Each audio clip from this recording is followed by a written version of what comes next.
नमस्कार। आदर्श शिक्षण समिति बाड़मेर कक्षा द्वितीय विषय अंग्रेजी। हम पढ़ रहे हैं दीज का प्रयोग। उससे पहले हमने दिस और डेट का प्रयोग पढ़ा। उसमें हमने देखा दिस का प्रयोग एक वचन के लिए और पास की वस्तु के लिए करते हैं। उसके पश्चात हमने डेट का प्रयोग पढ़ा कि डेट का प्रयोग दूर रखी वस्तु के लिए करते हैं और एक वचन नाउन के लिए करते हैं। उसके पश्चात हमने पिछली बार पढ़ा था दीज का प्रयोग। दीज के प्रयोग में हमने कुछ वाक्यों का अभ्यास किया था, जैसे दीज आर बुक्स, ये किताबें हैं। दीज आर एरोप्लेन्स, ये हवाई जहाज हैं। दीज आर कार्स, ये कारें हैं। दीज आर एप्पल्स, ये सेबें हैं। दीज आर कप्स, ये प्याले हैं। दीज आर बर्ड्स, ये पक्षी हैं। आज हम प्रश्नवाचक वाक्यों का अभ्यास करेंगे आर को पहले लेते हुए। आर दीज डॉग्स, यहाँ पर आर को पहले लिया हुआ है, इसलिए आर का ए बड़ी वर्णमाला में लिखा गया है। आगे दीज का मतलब ये, डॉग्स में कुत्ते। क्या ये कुत्ते हैं? कुत्तों का चित्र आगे दिख रहा है, क्योंकि आगे डॉग्स 4 है, इसलिए उसको देखकर हम कहेंगे यस दे आर, हाँ ये हैं। उसी प्रकार नीचे फुटबॉल का चित्र देखकर पुस्तक में प्रश्न पूछा गया है, आर दीज फुटबॉल्स? दीज माने ये, फुटबॉल्स माने फुटबॉल। क्या ये फुटबॉल है? उसका चित्र देखकर हम कहते हैं यस दे आर, हाँ ये हैं। Are these horses? क्या ये घोड़े हैं? घोड़ों के चित्र को देखकर प्रश्न का उत्तर तुरंत हम देते हैं यस, हाँ दे आर, हाँ ये है। Are these ice creams? क्या ये आइसक्रीम है?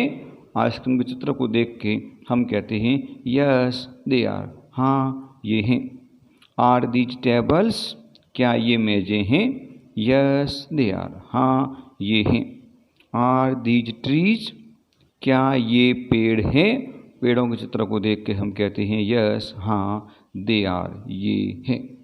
ऐसे हम प्रश्नवाचक वाक्यों का अभ्यास कर रहे हैं। आगे आर दीज टाइगर्स? क्या ये चीते हैं? हम चित्र में देख रहे हैं कि चित्र में बिल्लियों के चित्र हैं। 3 बिल्ली हमको दिखाई दे रही है, 3 बिल्लियां दिख रही हैं। इस कारण से हम उत्तर बोलते हैं नो, NO, नो। नो माने नहीं। दे आर नॉट, ये नहीं हैं। आगे आर दीज लीव्स?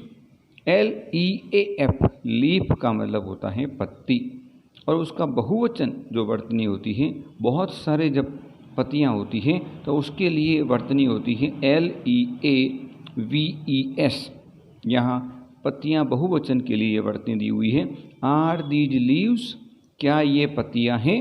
और चित्र में हमको फूल दिखाई दे रहे हैं, इसलिए हम कहते हैं नो दे आर नॉट, नहीं ये नहीं है। आगे प्रश्न पूछा गया है, आर दीज पेंसिल्स?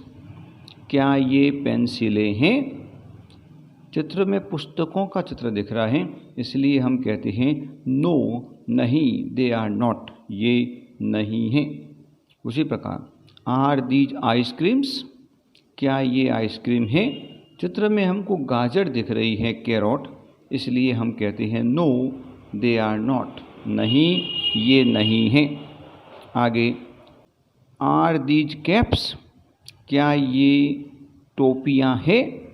चित्र में हमको बैलून, गुब्बारे दिख रहे हैं, इस कारण हम कहते हैं नो दे आर नॉट, नहीं ये नहीं हैं। उसी प्रकार आगे आर दीज ट्रीज? क्या ये पेड़ हैं? हम देख रहे हैं चित्र में कि हवाई जहाज के चित्र दिख रहे हैं, इसलिए हम एरोप्लेन के चित्र को देखने के कारण तुरंत कह देते हैं नो, नहीं दे आर नॉट, ये नहीं हैं, अर्थात ये पेड़ नहीं हैं। इस प्रकार हमने आर को पहले लेते हुए दीज के साथ प्रश्नवाचक वाक्यों का अभ्यास किया। पहले यस के साथ वाक्यों का और फिर नोट वाले वाक्यों के प्रयोग को हमने किया। आज हमने आर को पहले लेते हुए जो दीज के प्रयोग के प्रश्नवाचक वाक्यों का अभ्यास किया। आज हम ऐसे वाक्यों का, अंग्रेजी वाक्यों का हिंदी में अनुवाद करेंगे तथा हिंदी वाक्यों का अंग्रेजी में अनुवाद करेंगे। इसी प्रकार हम एक वचन व बहुवचन ऐसे अंग्रेजी शब्दों का कॉपी में अभ्यास करेंगे। आज इतना ही, धन्यवाद।